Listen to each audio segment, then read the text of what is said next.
Chicago. Aujourd'hui, c'est l'une des plus grandes villes d'Amérique. Des gratte-ciels immenses, des ponts d'acier, une rivière qui traverse la ville comme une artère vivante. Des millions de personnes y vivent, travaillent et passent chaque jour sans imaginer que l'histoire de cette métropole commence avec un homme venu de très loin.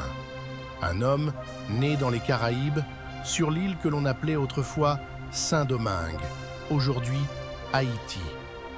Cet homme s'appelait Jean-Baptiste Pointe du Sable. Pionnier, commerçant et explorateur, il est aujourd'hui reconnu comme le fondateur de Chicago. Mais derrière cette histoire se cache aussi celle d'une famille et d'une rencontre entre deux peuples. Un homme venu de Saint-Domingue, Jean-Baptiste Pointe du Sable, serait né vers 1745 dans la ville de Saint-Marc, sur la côte occidentale de Saint-Domingue.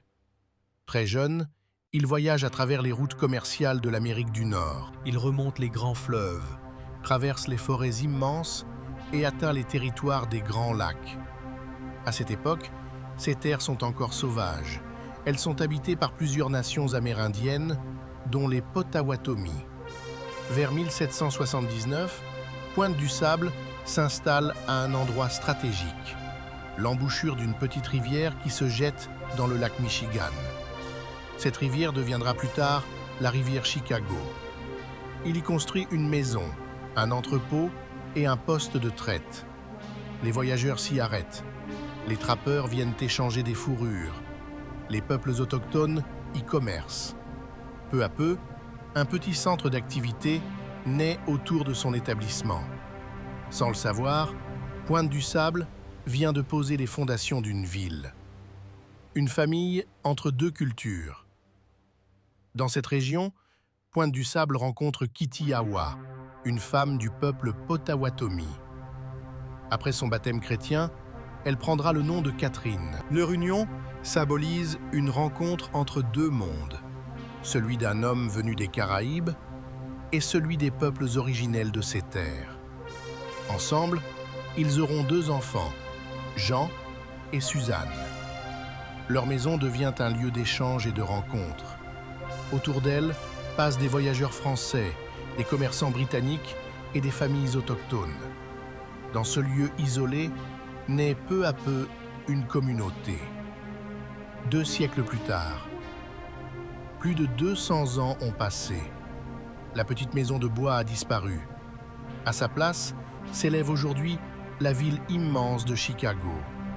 Mais pendant longtemps, l'histoire de son premier fondateur est restée peu connue. Et pourtant, en 1995, un homme marche dans les rues de la ville pour retrouver cette mémoire. Cet homme s'appelle Balowi. La quête de Balowi. Depuis son enfance, Balowi entend une histoire racontée dans sa famille. Sa grand-mère disait qu'il descendait d'une femme du peuple Potawatomi, une femme appelée Kitty Awa, et que cette femme avait épousé un homme venu d'une île lointaine, Jean-Baptiste Pointe du Sable. Pendant des années, Balowi garde cette histoire dans son cœur. Mais un jour, il décide de vérifier ses récits. Il commence à explorer les bibliothèques de Chicago. Il consulte des archives anciennes et des documents historiques. Peu à peu, les traces apparaissent. Le nom de Pointe du Sable est bien présent dans les archives. Les historiens confirment qu'il fut le premier à établir un poste de traite permanent à l'embouchure de la rivière Chicago. Pour Balowi, cette découverte est bien plus qu'une information historique. C'est un lien vivant avec ses ancêtres. La fin de la vie de Du Sable. Vers l'an 1800, Jean-Baptiste Pointe du Sable quitte la région de Chicago. Il s'installe à Saint-Charles, dans le territoire qui deviendra plus tard l'État du Missouri. C'est là qu'il passe les dernières années de sa vie. Il meurt en 1818, loin du lieu où il avait bâti son premier établissement. Mais son héritage, lui, ne disparaît pas. Car la petite colonie qu'il avait créée va continuer à grandir. Elle deviendra l'une des villes les plus importantes d'Amérique. La mémoire retrouvée. Un jour, Balowi s'arrête devant une statue de Jean-Baptiste Pointe du Sable. Il observe le visage de cet homme venu d'Haïti. Et il se pose une question simple. Combien de villes dans le monde savent vraiment qui les a fondées? Combien d'histoires ont été oubliées avec le temps? Balowi comprend alors que l'histoire de Pointe-du-Sable n'appartient pas seulement aux livres d'histoire, elle appartient à la ville elle-même. Conclusion, la rivière Chicago coule toujours au cœur de la ville. Elle relie le passé au présent. Il y a plus de 2 siècles, sur ces rives sauvages, un homme venu de Saint-Domingue construisait une maison. À ses côtés, une femme du peuple Potawatomi. Ensemble, ils ont ouvert un chemin.